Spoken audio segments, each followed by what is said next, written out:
Vamos abrir lá em Lucas capítulo 13. Eu queria trazer uma palavra rapidamente, uma meditação sobre como nós biblicamente temos que ver essa questão dos direitos da mulher.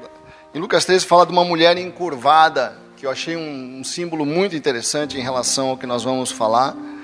Em Lucas capítulo 13, verso 10, começa dizendo que Jesus foi no sábado numa das sinagogas, e eis que estava ali uma mulher que tinha um espírito de enfermidade.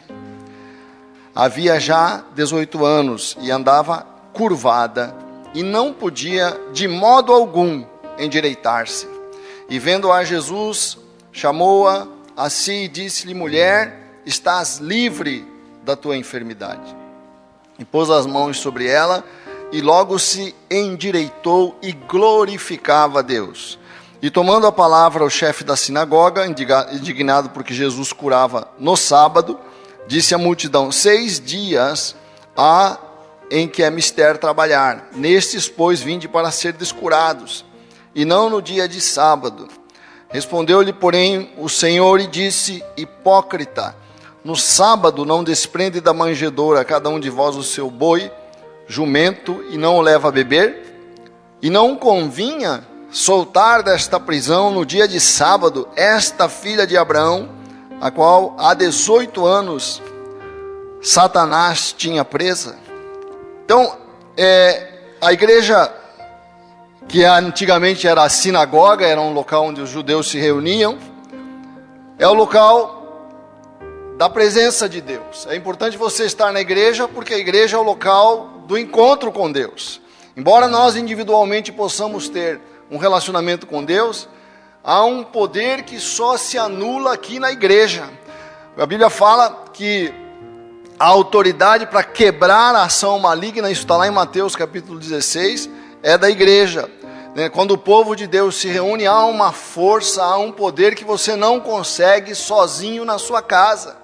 A compreensão disso me faz valorizar a casa de Deus, me faz valorizar o culto a Deus e vir aqui receber direção de Deus, e não só direção, mas livramento das forças das trevas. Então é muito importante que você venha à casa de Deus. Essa mulher, se ela tivesse ficado em casa, orando, ela não ia se encontrar com Jesus e ela não ia ser liberta nunca desse mal que estava sobre ela. Ela só foi livre porque ela foi à sinagoga.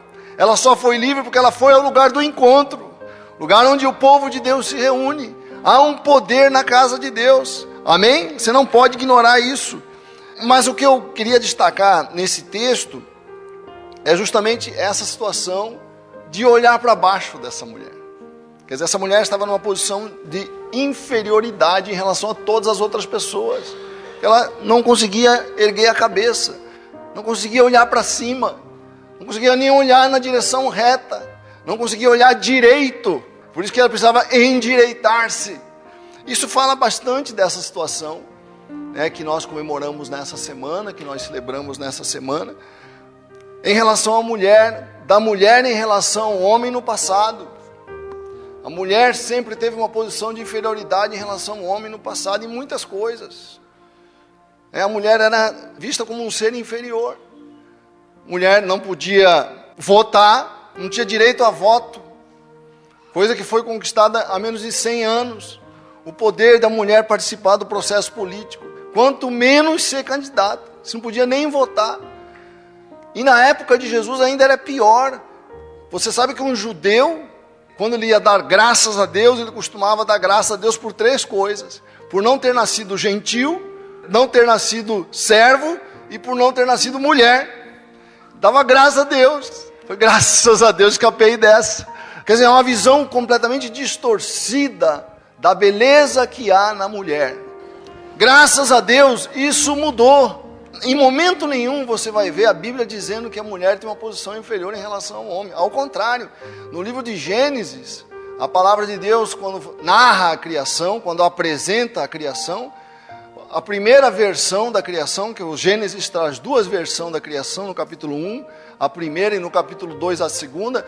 No capítulo 1, a partir do verso 27, você vê que Deus criou, ali diz: Deus criou o homem à sua imagem e semelhança, homem e mulher os criou. Homem e mulher os criou. Quer dizer, a dignidade é a mesma. As mulheres, diz a palavra de Deus, não há nenhuma relação de inferioridade entre o homem e a mulher.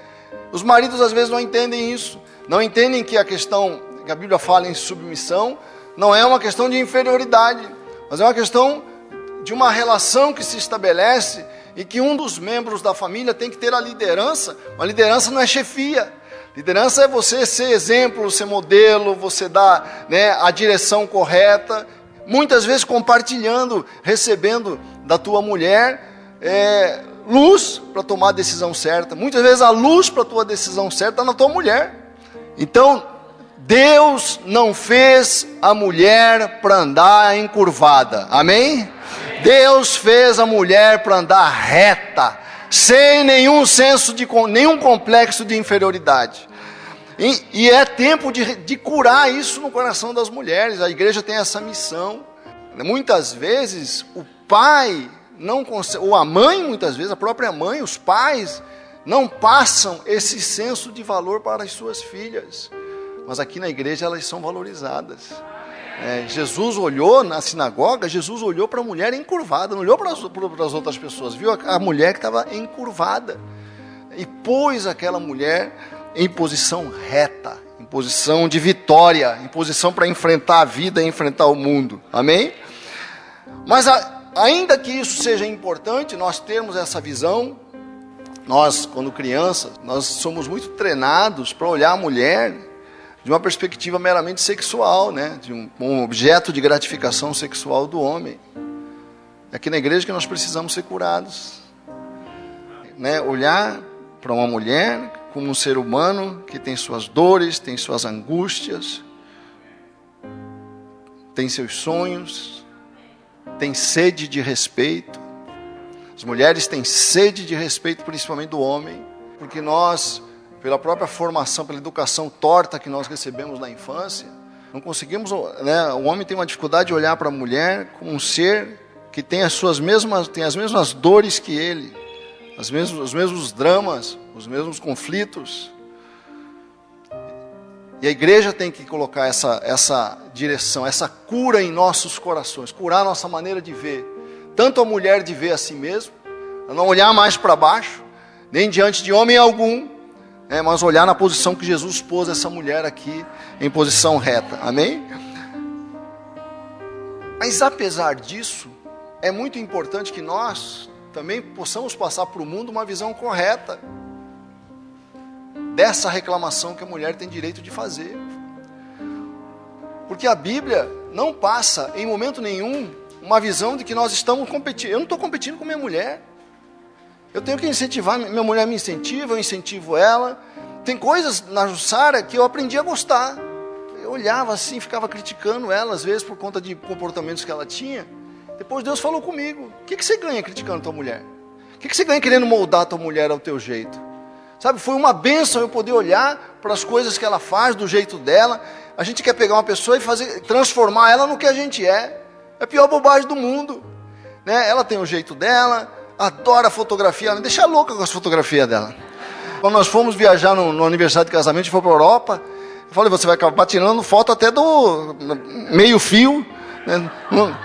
Tira foto de tudo. Aí, mas é o jeito dela. Claro que às vezes eu sofro e brigo, né, quando está exagerado, né? E ela aprendeu a me aceitar minha forma de ser. Eu sou meio, já falei, né, mas eu sou meio ermitão, gosto de ficar escondido, muito quieto. Claro que tem que mudar, acho que os dois têm que ir mudando aos poucos para irem se ajustando. Mas o importante é você aprender a olhar para o ser humano com respeito. Está ali a imagem e a semelhança de Deus nela. Ela tem as mesmas dores que eu, os mesmos sofrimentos, as mesmas angústias. Amém, queridos? Essa é a visão bíblica. A visão bíblica do homem e da mulher é uma visão de complementação. Não é uma visão de disputa. Não é uma visão de competição. Por isso que a Bíblia diz: homem e mulher os criou. E diz: não é bom que o homem esteja só. E tirou uma parte do homem. Tudo isso é uma simbologia linda, né? Quer dizer, tirou uma parte da condição humana, arrancou do homem e pôs em outro ser, que é a mulher. O homem e a mulher se complementam. Nós temos que ter essa visão. Tenho que olhar para minha mulher e saber que eu preciso dela. Eu sou incompleto sem ela. Nós homens, somos incompletos sem a mulher. Amém? Imagina um mundo sem mulher. E era assim, tanto que Adão ficou deprimido. Estava no Éden, estava no paraíso e entrou em depressão. Aí Deus falou, aí não é bom que o homem esteja só. A ausência da mulher traz depressão, irmão. Amém ou não? Coisa boa de saber, né? Mas eu sou contra o feminismo que é radical. Porque ele é contra a mulher, ele é contra a realidade bíblica. Um feminismo que vê a mulher não mais como companheira do homem, né? Uma relação de companheirismo, uma relação de complementação, mas um feminismo que coloca a mulher na posição de adversária do homem.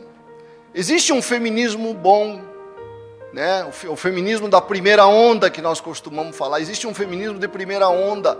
Esse feminismo de primeira onda é o feminismo que buscava igualdade de oportunidade, igualdade de tratamento, igualdade de posição nas disputas. Isso é bom, graças a Deus que houve esse movimento, trouxe para nós uma realidade que nós queríamos ignorar porque era cômodo para nós homens.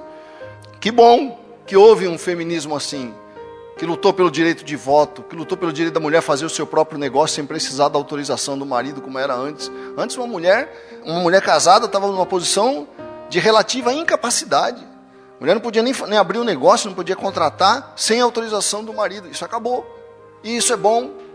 Somos dois seres responsáveis, juntos, para caminhar juntos na aventura da vida.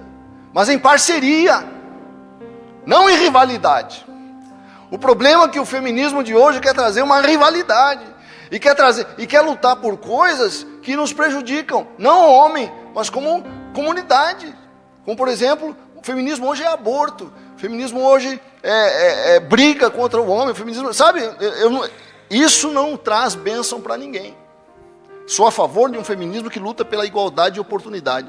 Sou contra por um feminismo que não valoriza a mãe, não valoriza a esposa, não valoriza o casamento. Isso não é bênção. Amém, queridos? Nós temos que fazer essa distinção.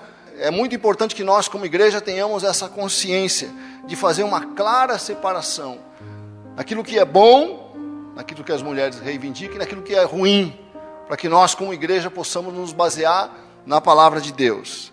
E o episódio dessa mulher encurvada nos mostra o que faz a mulher olhar para cima é o poder de Deus. É a comunhão com Deus, é a fé em Deus. Quem restaura plenamente a dignidade feminina é a fé em Deus, é a fé no nosso Deus. Como essa mulher encurvada nos mostra.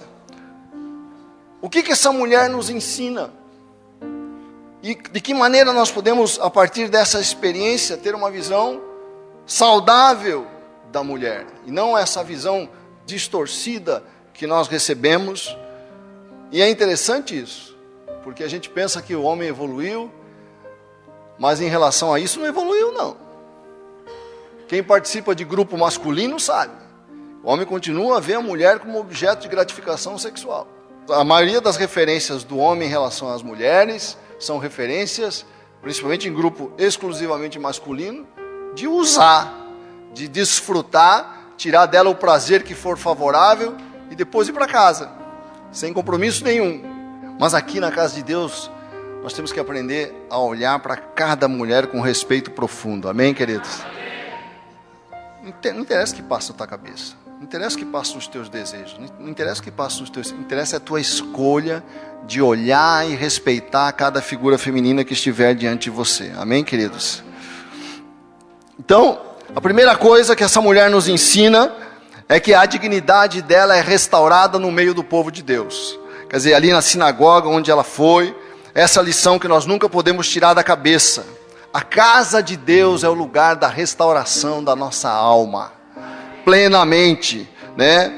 Quer dizer, é na casa de Deus que você ganha o direito de olhar para cima. É aqui que uma mulher encurvada que esteja, não sei se, né, muitas coisas nos fazem encurvar na vida. Muitas coisas nos fazem sentir vergonha das pessoas e baixar a cabeça. Muitas dores nós trazemos dentro de nós. Seja homem, seja mulher, não sei o que tem feito você andar encurvado. Quando eu falo de andar encurvado, falo daquelas situações que nós passamos e dói na nossa alma de tal modo que nós não queremos que ninguém saiba. Que é uma vergonha, traz uma vergonha para nós, né? Qual força tem mantido você encurvado? O que tem feito você andar encurvado? Aqui é o lugar da libertação. Eu creio, Deus é poderoso para alterar coisas impossíveis. Por isso que nós fazemos campanha, por isso que nós cremos, por isso que nós estamos aqui. Nós não somos irresponsáveis. Nós sabemos que a vida é difícil, querido. Tem coisas difíceis na vida. Cada um de vocês aqui já passou por isso. Mas aqui a esperança é renovada. Cada culto que você vem, Deus vai falar com você. E a cada dia Deus vai levantar você. Essa mulher foi levantada num dia, não sei em quantos dias você vai levantado, mas em nome de Jesus, Deus vai tirar você dessa posição e vai levantar a tua vida, porque você está na casa de Deus. Aqui é a casa do Senhor, aqui é a casa do poder de Deus. Amém? Agora, essa mulher, para olhar para cima, para tirar de sobre ela o peso de toda a vergonha que ela recebeu na vida, ela teve que ter fé. Precisou de fé, precisou de uma posição de fé. Precisou da ajuda da fé de Jesus. A fé do povo que alimentou a fé dela. Porque tem coisas que nós não conseguimos superar sozinhos. Entenda isso. Eu lido com muitas pessoas. O que me dói é que muitas vezes as pessoas já vêm numa situação quase irreversível nas suas vidas. Sabe? Se você procurar ajuda no tempo certo, você vai encontrar socorro nas mãos do Senhor, na mão do povo de Deus, na liderança do povo de Deus. Nosso problema é que nós demoramos demais para buscar ajuda. Não tenha vergonha de buscar ajuda. Todos precisamos de ajuda, querido. Todos nós precisamos de auxílio. Sabe o que nos impede de buscar ajuda? Puro orgulho. Orgulho de abrir a nossa vergonha, a nossa necessidade. Essa mulher não teve vergonha de pedir ajuda. Sabe, deixe o teu orgulho, busque socorro. Esse evento que nós vamos ter para casamento, que vá, porque isso pode salvar a tua relação, pode fazer você ver coisas que você não está vendo. Mas o orgulho não me deixa buscar ajuda, não me deixa abrir minhas necessidades para minha mulher, para o meu líder, para um pastor. Eu tenho que escolher se eu quero andar encurvado ou se eu quero o socorro de Deus na minha vida. Eu posso andar encurvado e ninguém saber. É a alma que está encurvada. Às vezes até aparece um pouco no corpo, né?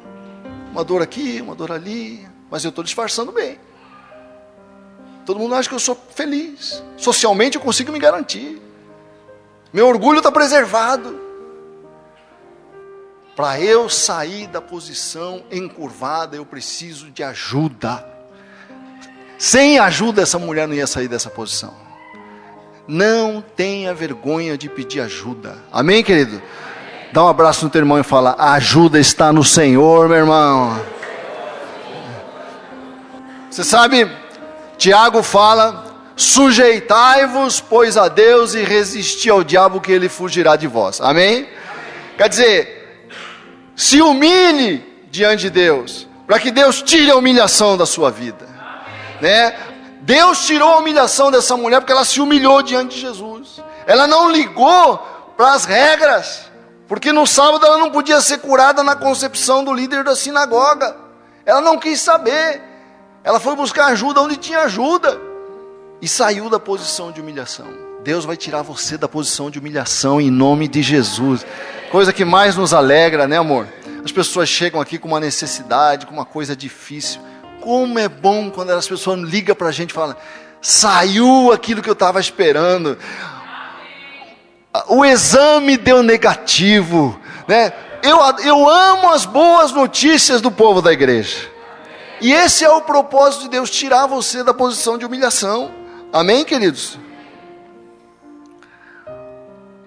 E por último, nós temos que ter consciência sempre que há força em Deus para nos livrar do opróbrio. Você pode estar carregando um opróbrio, mas existe força no nosso Deus para nos livrar da posição em que nós estamos, que nos humilha, que nos fere, que nos machuca. E esse texto mostra, nós podemos ver o mal da mulher também sob essa perspectiva. Esse texto mostra que muitas vezes uma dificuldade que você está passando,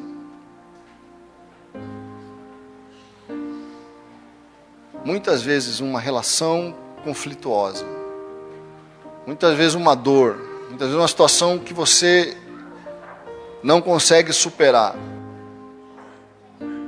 é fruto do poder das trevas. A Bíblia diz que essa mulher tinha um espírito de enfermidade, mas ninguém enxergava nela um espírito de enfermidade. As pessoas só viam uma mulher encurvada,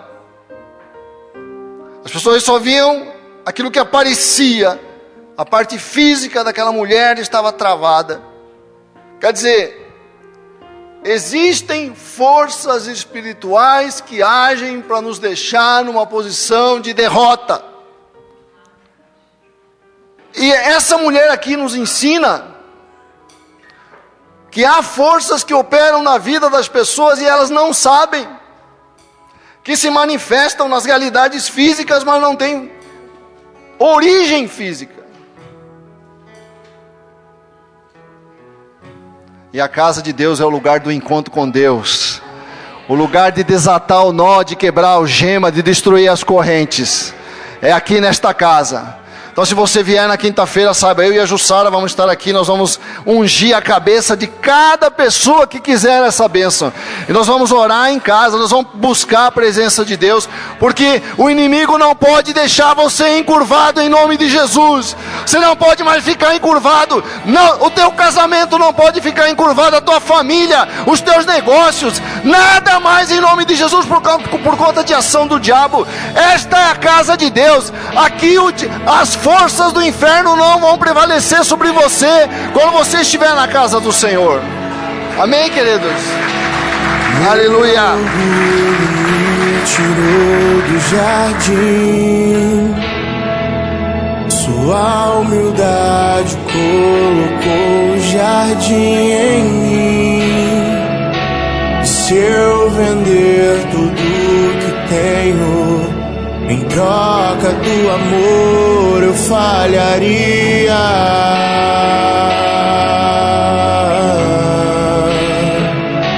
Pois o amor não se compra, nem se merece. O amor se ganha, de graça o recebe. Eu quero conhecer Jesus, eu quero conhecer Jesus, e ser achado eu quero conhecer Jesus, eu quero conhecer Jesus.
graça o recebe.